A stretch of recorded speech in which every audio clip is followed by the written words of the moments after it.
प्रचारासाठी सर्वच राजकीय पक्षांनी जोर लावलाय। मुख्यमंत्री देवेंद्र फडणवीस विविध भागात सभा घेत भाजपच्या उमेदवारांसाठी प्रचार करणार आहेत। मुख्यमंत्र्यांची तोफ नाशिकच्या हुतात्मा अनंत कान्हेरे मैदानावर धडाडणार आहे। शुक्रवारी मनसे अध्यक्ष राज ठाकरे यांनी मुख्यमंत्री देवेंद्र फडणवीस यांच्यावरती जोरदार हल्लाबोल केला होता।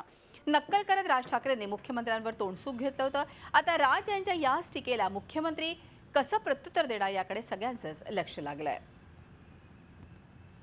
नाशिकच्या याच सभा ठिकाणावरून आढावा घेतला आमचे प्रतिनिधी योगेश खरे यांनी।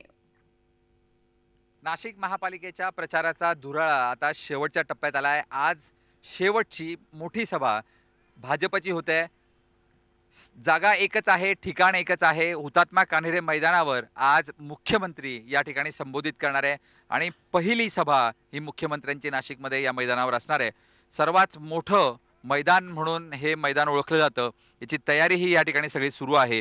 आपण बघू शकतोय की खुर्च्या ज्या आहेत त्या ठिकाणी लागलेल्या आहेत आणि स्टेज जे आहे ते उभारलं जात आहे। संध्याकाळपर्यंत या ठिकाणी संपूर्ण तयारी या ठिकाणी झालेली असेल।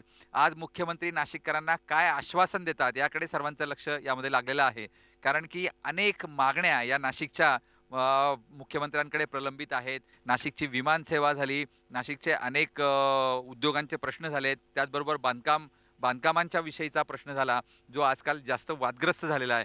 तर त्या विषयावर मुख्यमंत्री काय बोलतात याकडे सर्वांचं लक्ष लागलं आहे। उद्धव ठाकरे आणि राज ठाकरे या दोघांनी नाशिककरांच्या समस्यांचा पाढा वाचलेला आहे आणि त्याला आज मुख्यमंत्र्यांना उत्तर द्यावं लागणार आहे। मुख्यमंत्री काय उत्तर देतात यावर नाशिककरांचा कौल अवलंबून असेल आणि त्यामुळे आजची सभा ही नाशिक महापालिकेसाठी महत्त्वाची ठरणार आहे।